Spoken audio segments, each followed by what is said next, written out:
If the ocean can't put it out, then you're fucked! Hello, my name's Alex. A few days ago, I went to a music festival where I caught COVID-19, and I'm now self-isolating for 10 days.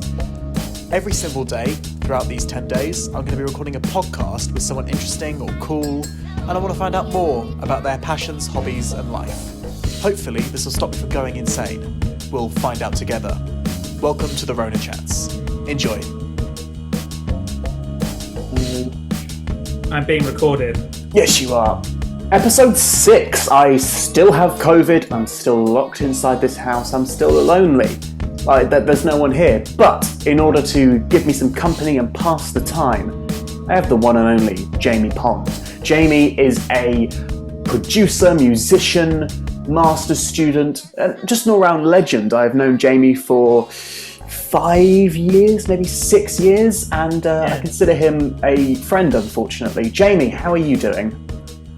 Yeah, great, thanks. Yeah, how are you doing? Well, I'm surviving. I'm living the dream. Yeah. I'm inside, but my spirits are high. Yeah, very much so. good. Yeah. How have you found the end of the world this past year?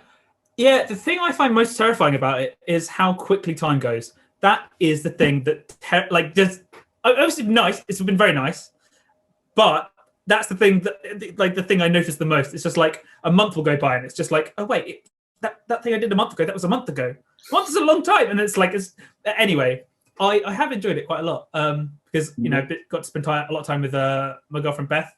That's been really nice, and online exams have probably been helpful. So yeah, because you're doing a master's at Queen Mary right now.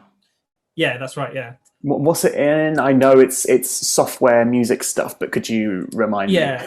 So the course is called Sound and Music Computing, Okay. and it's kind of where computer science and music and audio kind of cross over. So there's modules in C++ and like plug-in audio making, that sort of thing. There's also did a module in basically it's called music information retrieval, which is all about extracting music information from audio signals. So like automatic transcription, in that thing in Ableton where you drop in an audio clip and it tells you what MIDI it is, converts audio to like that sort of thing. Like in that for that module, we made a mini Shazam. Interesting. Okay. So it's and then there's deep learning aspects as well, and so it's quite wide ranging. It's quite good fun. Do you find that it's because you did a music tech course at University of West London? Did you find that jumping to the masters was quite a learning curve for you? Yeah, it was, and that's exactly what I wanted. I wanted something that was gonna really, really challenge me, really give me really push me to out of my comfort zone. Because I did maths and stuff for A level. I haven't really done it for the last 3 years, and I was I kind of really wanted something that was going to challenge me, because as much as I love music, I felt like by the end of the 3-year course, and the music we wrote together, I was I felt like I could got to the point where we could write a song in our sleep, or we could it felt like it was quite a natural kind of, I don't obviously haven't peaked or anything, but I felt like there were other avenues to explore to really challenge me. So that's why I really wanted to do it, because it was all going to be all maths. It was going to be all programming, and I thought, that would be tricky and fun. But you've enjoyed it. Yeah. I mean, I enjoyed it because it was tricky, because it was quite difficult, and it was tricky. I remember, do you remember Phelan, who's one of our lecturers? Yes, Phelan. Yeah. He's the guy who introduced me to this course, because he did it, and I thought this guy knows everything. He is. It's interesting, but he seems to know everything about audio, and I was like, well, I want to be like that. He knows everything. So I was I let's give this a go. And he said, you might want to think about it, do it part-time, because it's quite a tricky course. And I was like, yeah, I'll be all right. No, I'll be all right. That's all right. And then first 2 weeks, it's holy shit, this dude's right. And loads of people dropped from full-time to part-time. Really? Yeah, loads of people did. They were like, fuck. I was like, but I was like, I just want to get this year done, and I can kind of crack on with my life.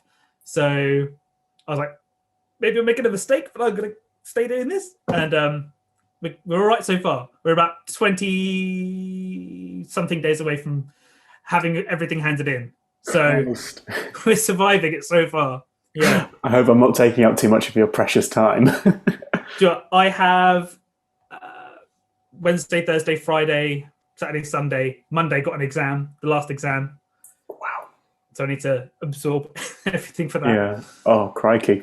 So, besides the Masters this past year, you found yourself a lot working with Cosmic Audio and Present Day Productions, which I've seen you popping up in a few videos here and there. For those of you who don't know, Cosmic Audio is a recording studio in Essex, and Present Day Production is their YouTube channel.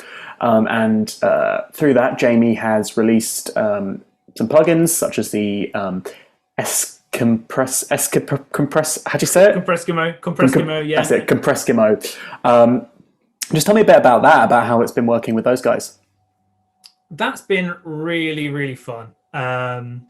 That's been amazing. I was really grateful to start on the plugin stuff before when going to Queen Mary, because I'd done like a few like on and off courses on like make your first plugin, that sort of thing, and then I think they made like a joke advert for Compressimo, and I was like, I reckon I might be able to make that, like make it like a real thing. It might not be amazing, but I could probably make a compressor that has one. I was like, no, like, all right, good. And then I did, and obviously like the code inside it is like horrific, and you wouldn't want to show anyone.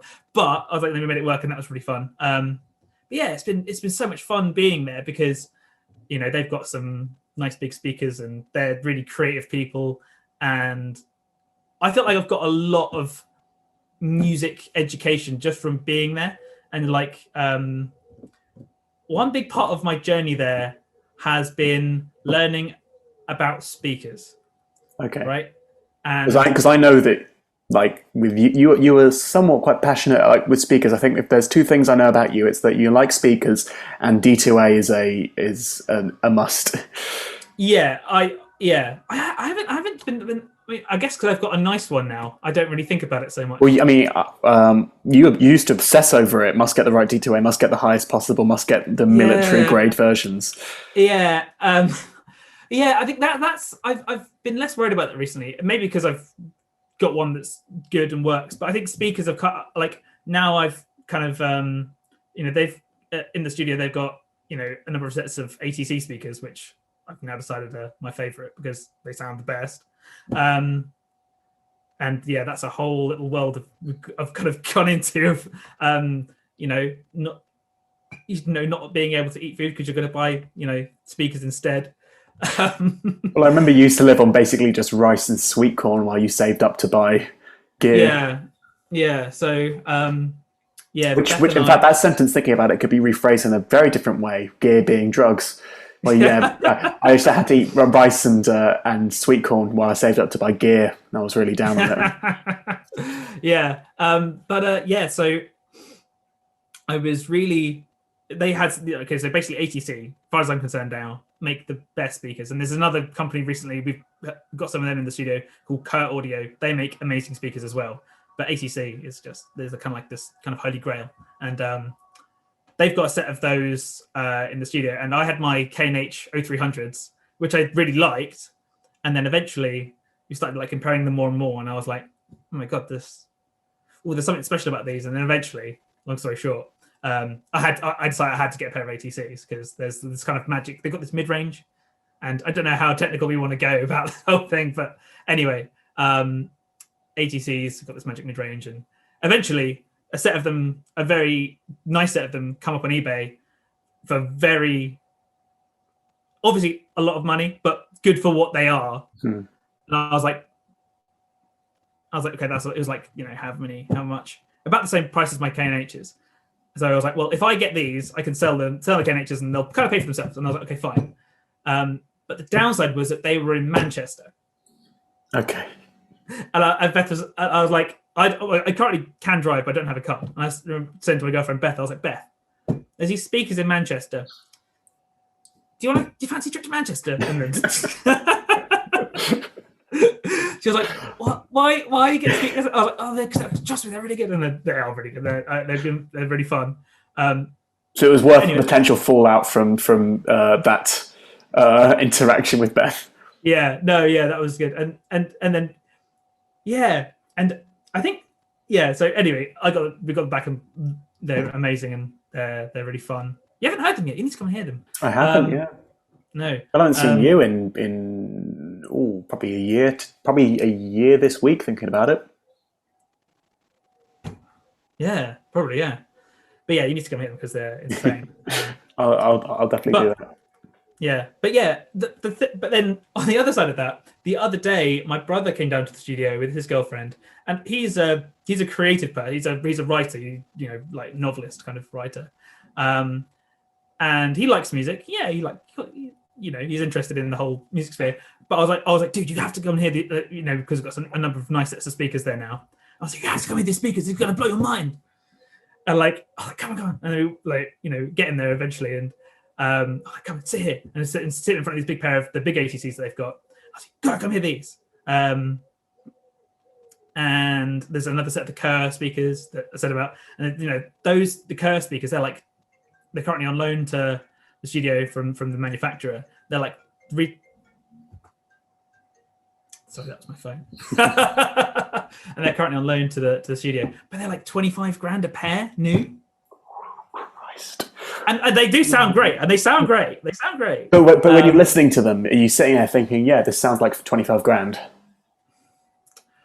I think they sound like I wouldn't pay 25 grand for that set of speakers. I think the most I'd pay for a set of speakers is 8 to 12 grand. Most I'd ever. This is a conversation that you have with yourself a lot, isn't it? Yeah, I mean, but I think you get to a certain point, like where the speakers I've got now, they cost, just over a grand, which is, more than a human being should reasonably actually spend on speakers anyway. But got to prioritize. You got to have priorities in life. That's just very much. I mean, something that might not be obvious to the lovely people at home is what you specifically do with your speakers. Because you do mastering and while you do a lot of writing, I feel like what you do is you're a mastering engineer. As well as needing speakers for mastering, it's obviously you've got to hear what you're doing to other people's music, so they you're giving them the best service possible and making sure their music is as good as it can be, which is obviously massively important. When you make plugins, you've got to be able to hear what you're going to be doing to other people's music as precisely as you can. So, for example, when I was making compressed emo, I was kind of adding in different saturation and distortion and tuning how the knee and the ratio is going to change as the slider changes. And I was like, without speakers that you're really hearing all these subtleties with, that you're kind of in the dark. And I was like, well, you just got to be able to hear exactly what we're doing. And second of all, having nice speakers makes your day just so much more fun. When you're listening to speakers that make music sound fun to listen to, the whole day's just more fun. If you're listening to really clinical, boring speakers or speakers that don't kind of show off music in a fun way, your day is just not quite as fun, and it's more fun to have fun speakers. I'll give you that. It is really fun. and that's that's what it's all about as well. If you're working in music, you do it because you love music and you want to enjoy it as much as possible. Well, to delve into your love of music and take you back home. So Jamie's from Hartford, where I'd say it's had a pretty exciting music scene over the past few years, with a lot of bands coming out of it. And I know that you've had your fingers dipped in a few pies and whatnot, in kind of not only Hartford but also St Albans. But I wonder if you could talk to me a bit about what the Hartford music scene is like, and I guess the buzz around it those few years ago. Yeah, so Hartford music scene is, I guess, why I didn't do so well in my A-levels, because it was just so much fun being involved in everything. Obviously, those people who are kind of in the Hartford music scene, they'll know Mr. Andrew Dutton, who's the legend himself. The man, the legend, the mystery, Andrew Dutton.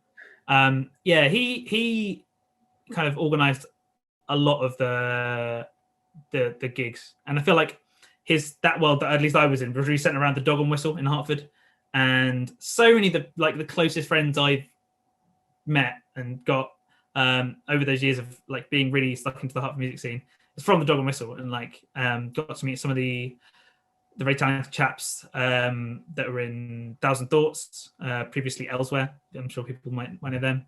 And just it's just such a rich, fun, friendly culture. It's incredible. And I was really grateful to do managing some of the days at the Dog and Whistle, and stage managing some of the Hertford Mystery Tour and the Rock at the Castle stages. And it's so fun because you kind of get to know everyone, because it's not a massive, huge, enormous thing. You kind of just get to know everyone, and you're like walk around Hertford and you're like, oh, it's Adam, or if it's Zoe, or if it's Jack, or it's like, oh yeah, guys. It's great fun. It seems like a close-knit community. Whenever I've gone to the Dog and Whistle, it always seems like, okay, these guys are here every day and they love it. Yeah, or at least every Thursday, obviously. Yeah. And that's something that I'm so looking forward to. And Chris Sims is now like the man. He's the man. Oh, you gotta love Chris Sims. He's a legend, a living legend. He's kind of organising a lot of stuff in not just Hertford and Broxbourne in the Bull now, and and so I know he's just desperate to get bands back in on stages and people back in watching bands. And I guess it's got this kind of there's a massive kind of mental health aspect to it as well. It's like you've got to have people connecting with other people and listening to music, and it's like with the whole pandemic and stuff, I think the quicker we can get people like Chris Sims organising amazing gigs for people, and it's like that's going to be that's going to make the world a better place for sure. Absolutely. For the first guest we had on the podcast was Leon Parsons, who you might know, but you guys have a shared history of stepping on stage at Pioneer. What was, because we were involved in a kind of a club night concert series called Decks of Dark, and maybe this was 2016, and what was that like for you? Especially like what we now, I suppose, refer to as the night of the 500. What was that night like for you? For those of you listening, we sold out the Pioneer Club, where we had 500 people outside and a few riot vans, ambulances, and it was just chaos the whole night. Vans, it was another Friday night. What was that like for you? That was a hell of a lot of fun. And I guess that was my first real taste of having a gig performing at a gig that was really, really 100%. It was buzzing. And I guess when you do mastering and mixing now, there's kind of less massive. It's still Rockstar. It's still Rockstar. It's Rockstar. Yeah. Now when you program in plugins, it's a whole nother level of completely it's rock and roll lifestyle. But yeah, that was, and I think what I got a lot from that is, I don't know, I guess I enjoyed it because the whole crowd was just so receptive to everything we were doing, and I think that was one of the things that was great. I think we kind of locked into their vibe, and you were doing an amazing job of because I wasn't a massive DJ, or my DJing experience wasn't as rich as my production and stuff experience, but I could I was having a great time on the mic, jumping off tables. You were kind of like a hype man in a way. That was I guess because so, yeah. I know that throughout that gig I was very much locked in the moment. I can't fuck this up. Whereas I feel like you were just right, let's have it. I remember there was one point towards the end of the night where we're approaching the last song or the encore or whatever. And I was like, where is Jamie? He's gone. And I look, and you're in the middle of the crowd. That was so much fun. And I think I think personally I got derived a lot of confidence from that. I think that was so much fun because it is there was a good on reflection, and maybe overthinking, I don't know, there's a good step for for my own personal development. I don't know, because you kind of always, when you're a kid in your bedroom making music and stuff like that, it's you kind of always imagine playing all these tunes for people and wouldn't this be great when this is for lots of people and they're all going crazy.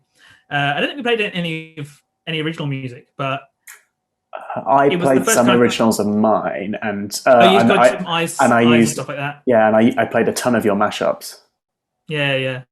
Um, yeah, and I just that was the first sort of like kind of a self like like a validation for me that was a kind of good first step and like, okay, yeah, you can do this. And like, because I've always been a performer up to that point in, GCSE drama and like stage schools when I was younger, and the house plays and stuff. So I always kind of quite liked performing, and that was the first kind of combination of like the music I really liked and actually performing. And I was like, okay, that's a lot of fun. Yeah. And I was like, yeah, I do want to do more of that, because I need to do more DJing. But obviously, the last year hasn't been entirely conducive to that. Yeah. To keep on looking into the past, a question which I've been asking a lot, and I've really been enjoying hearing the answers. Where were you a year ago? Here, I haven't moved. You haven't, but like, what was going on a year ago? I just kind of moved in with the PDP Cosmic Audio guys. They've been doing their channel for a few months, and I was just about to start my masters, and I think I was just starting to program Compressimo, and yeah, I was I was kind of in this purgatory, this limbo of finishing my undergraduate, just about to start my masters, and kind of just like I was just kind of working a lot with PDP, kind of making music, doing mastering, but helping them with their videos and stuff like that, and that was really fun. And we had this music video project that it's ridiculous. It's a ridiculous, crazy video by a band called The Goodbye Look, and it's like got these vegetables, and they're like there's a love story between a broccoli and a cauliflower. It's the same video, and it's all like Muppet puppet style, and it's just nuts. And I remember we filmed it over the course of a few days in like the scorching heat. It was like proper August weather, not like this August weather, which is like. So I remember that studio gets hot. It does get hot. Yeah, and I was in my studio at the time was in the red live room, but now it's a control room. It's the only room with air conditioning, and it was a blessing.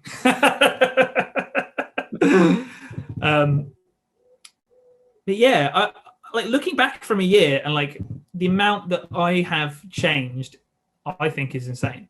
I feel like a different sort of person, and I think it's in a large part to do with the amount of learning that I've done from my masters.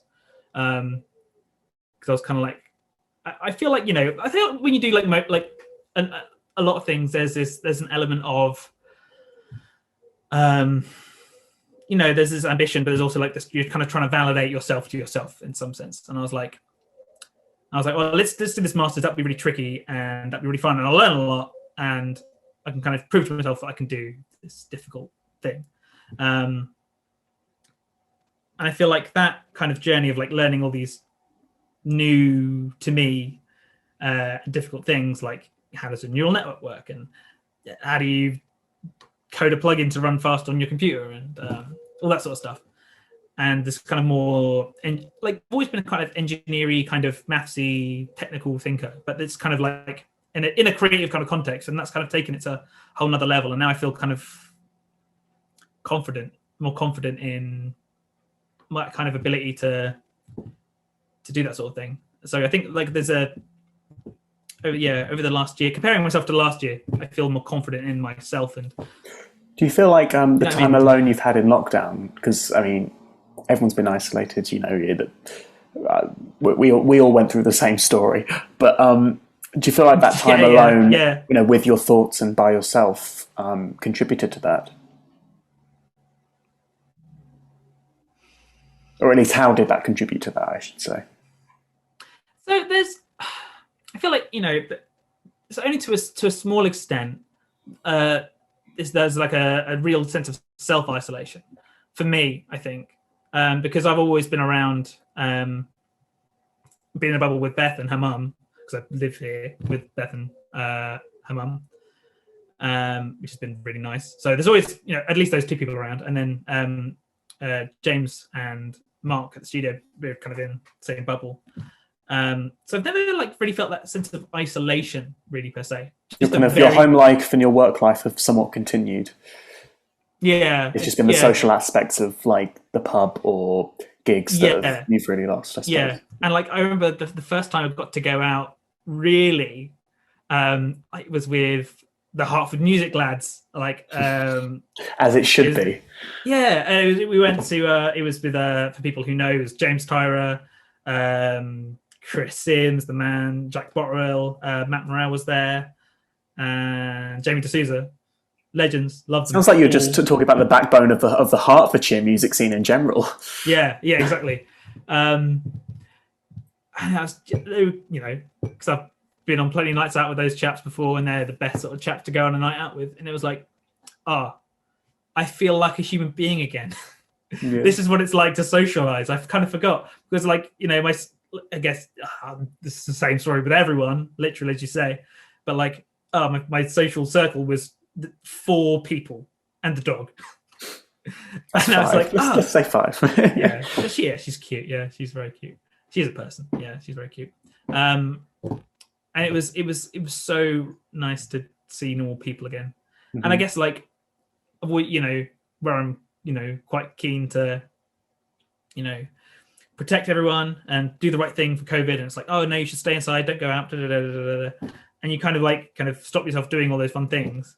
Which is obviously the right thing to do in the right, in the right context and all that.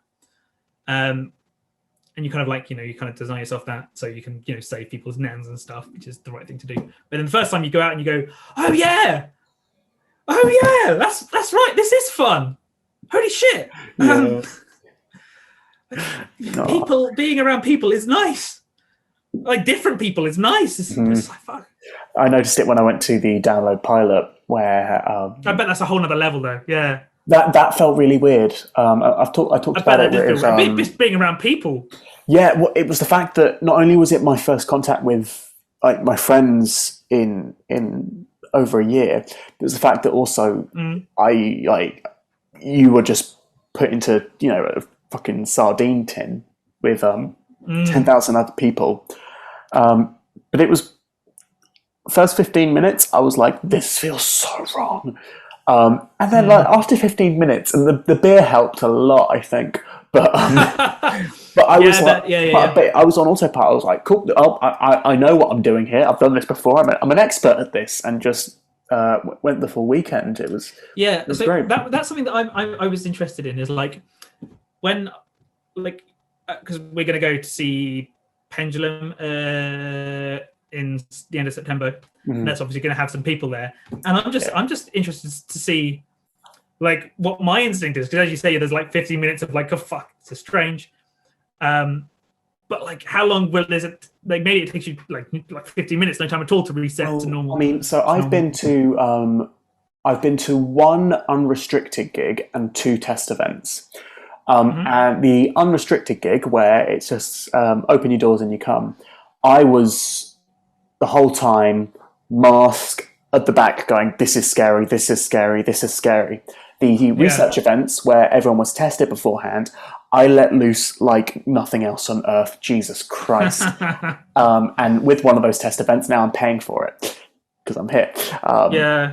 That's how I got COVID. So by the end of September, with, in theory, like most of the population vaccinated, then it'll be I don't know how I'll be for that specific gig. I've got other gigs coming up, and festivals as well, actually thinking about it, but I'm not sure as of yet how I'll be, but I don't know. I think I'm also booked in for Chase and Status on the 28th of August. Nice. Which will be fun. So yeah, again, I think that's like Clapham Common. It's like, well, how is that going to be? I imagine, I get the impression that everyone is pretty bored of the whole thing, and it's going to be like, right now, let's just go fucking dance. Yeah. But yeah, I don't know. Yeah. What do you I guess as we look forward, what do you want for the next year? We've looked into the past and we've talked about the fact that we've got gigs coming up, but over the next year, what do you want to be different? What do you want out of the next year? with respect to COVID and that sort of thing? No, just with respect to you know, your personal life, your professional life. What are you looking for? I mean, it could be in relation to COVID. What are you looking for the next year? Well, I'd like it to fuck off. And ideally, everyone's vaccinated and everyone can just go lick doorknobs as to their heart's content, and that'd be great. If that's once licking doorknobs is again a semi-safe thing to do, then that would be good. So I'd like to get some kind of income and not be a student. That would be really nice. Yeah. Because I feel like many of us and like many of our friends who will be watching this, being a student has been, well, we've always been a student, like since you were like 5 in year 1 or whatever. And so hopefully this is kind of the first year that I can like be paid like a grown-up or I've been doing like mastering stuff and everything, but it's kind of like on the side or, so hopefully this can be some programming jobs and some fun stuff like that can pay the bills and that sounds so old. I remember thinking about like, what I want. I was like, because now I've got a job. I'm like, oh, cool. I'm going to buy some really nice furniture. Yeah. But but now, like, I sound even lamer because I'm like, I should. Once I've got a job, I can I can save up some money for a deposit for a mortgage, and I'm like, oh, now I'm old. Yeah. Now I'm past the threshold, man. Yeah, I find myself checking my pension a lot, which is not good. I have no idea. I don't know if I have a pension. Yeah, mate, you got to count your pension. Yeah. Where do you even check that? Like, where do you? You got to sign up for your pension. You got to set it up yourself. Or if you're if you're freelance, you got to set up yourself, depending on your employment type. But I used to work for a school, so you might. Were you under 18 at the time? No. Okay, you might have a pension. You never know your luck. I assumed I would have done, but I don't know. I need to. So now we're definitely old. Now we need to go into my pension. Fucking hell. Oh man. But you're hopeful. Like what's it seems like you've got ambitions for the next year. What is giving you hope about those? Yeah. Or are you just hopeless? I have a lot of things that I want to do. Yeah. I think there's aspects of stuff that I want to do in music world. I want to release some music. That'd be fun. There's some software that I want to write, get that out. That'd be really fun. Like I think I mentioned to you the stuff I'm doing with PDP. That's fun. Got another plugin on the way. Ooh, is that an exclusive announcement? Exclusive semi. Excellent. Well, I mean, yesterday, in fact, I can say this, but yesterday, Shaf gave us an exclusive. He's got music coming out at the end of August. I know, so I'm getting all the exclusive announcements here. Yeah, nice. So that's something I've been working on a lot, and I've learned a lot doing that as well. So that's been wicked. But the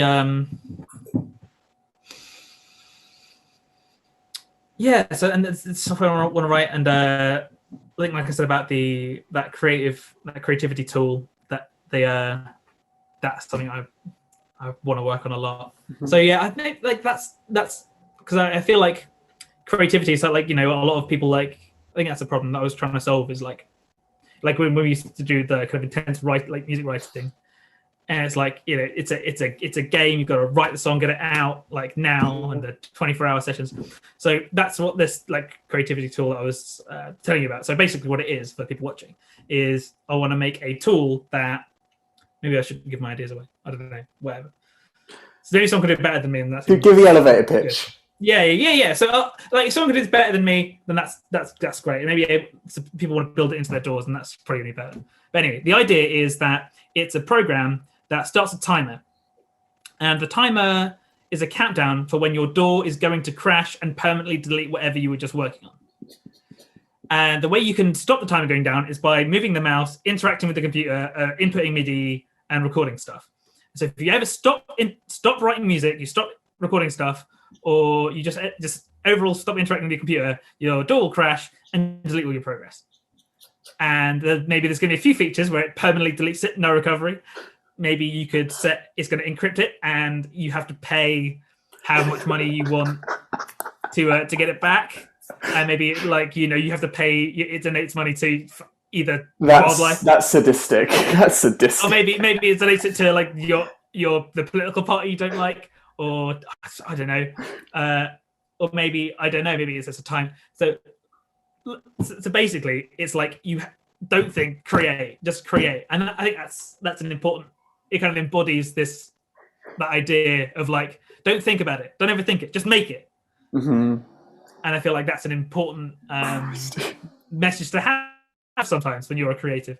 So basically, it's an embodiment of that, and it's something that I want to use. So I thought, well, maybe let's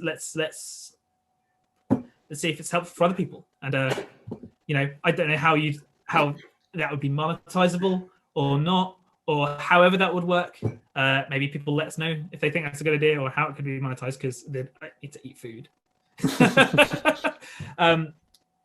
But anyway, that's one idea that I'm really quite keen on pursuing. It's an idea I started like last year, and I kind of made a prototype, and now I'm kind of making a better, not the next prototype. Because I remember you were talking to it about you were kind of saying the concept of like the beginning of the ideas over a year ago about what you wanted.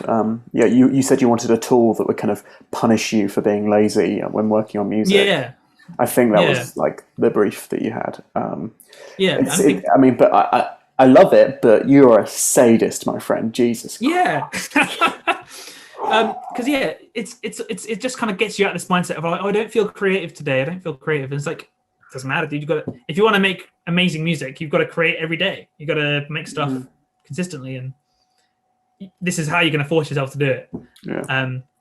So I don't know I don't know exactly, the detail. Well, I know roughly the details of how it's working, because I'm implementing the details of how it's working. But like, I think there's two modes. So you can start a new project and it will delete that project, the new stuff, or maybe you can open up a project that you've already made and it will mess with that. And you could do workarounds for it, and like maybe you want, but then like while you're working around it, it's entirely defeats the point. So interesting. Yeah, that's one idea that I want to make. And lovely. Yeah. So if people give me the feedback on that idea, then I think that'd be great. So you're keeping yourself busy. Yeah. So there's plenty of stuff to do, but then yeah. Oh, well, as I begin, that sounds horrible and amazing. But as I begin to wrap things up, are we going to be okay? Like we've had a year. I need some Jamie Pond reassurance. What the fuck is going on? Tell me we're going to be okay. We're going to be okay. Okay, cool. That's the end. No, go for it. Yeah. World overall seems to be getting slightly better every year in lots of ways, and slightly worse in some ways. Like the climate thing worries me. That does worry me. Everything else seems to be getting the ocean was on fire. The ocean was wet? Probably, yeah. Yeah, no, Google it after this. The ocean was on an fire. oil spill or some shit like that. An exploded oil pipe from the bottom of the ocean, and the whole sea caught fire. I don't know. I'll show it to you. I'll show it to you now. Okay. But Ocean on Fire. It's a great band name. I'm literally about to say it. Yeah. You ready for this? Because I'm not sure you are. The ocean was on fire. Ah, brilliant. Also, for the band, that would be a great album cover as well. Yeah, that would. Yeah. I mean, yeah, there you go. What can you do for that though? Yeah, they're spraying water on it. What are you fucking? It's in the ocean. If the ocean can't put it out, then you're fucked. Surely. Yeah. If a literal ocean can't put out your fire, you are fucked. Oh, Jesus, it's funny. Yeah. So that's happened. But are we going to be okay? Hopefully, yeah. Hopefully. Okay, cool. Yeah, as long as everyone sorts the climate thing out, we'll probably be fine. Everything else seems to be getting better. Yeah. Excellent, excellent. Well, from those somewhat reassuring words from Jamie Pond, yeah, I want to say thank you for joining me. It's been really Thank you for interesting having me. It's a pleasure. Yeah, it's been really interesting to pick your brain and find out what you've been doing, get a load of your projects, and reminisce about the past. Something which I've been doing far too much the past year. Where can the lovely people at home find you? Keep track of what you're doing, like Preskimo and things like that. The Present Day Production YouTube channel. They're doing amazing stuff. If you want to download Compreskimo, it's www.compreskimo.com. I've recently deactivated Facebook, so you're not there. Send me an email at jamiepond259@gmail.com or jamie@presentdayproduction.com. Excellent, excellent. Well, once again, I thank you very much for coming on the podcast. Those of you listening at home, you can check out all the other episodes. We've had it's crazy to think we're on episode 6 now. But there are 5 other episodes that you can check out. We've had Shaf, we've had Shaw Raymond, we've had Lex from Hex, we've had Leon Parsons, Omar Suleiman. I think that I've listed everybody. Apologies if I've missed you out, but we've got a bunch of other people coming. We've got some great bands, some great people. So I really recommend checking it out. You can check out the playlist in the description. You can find all of Jamie's links in the description.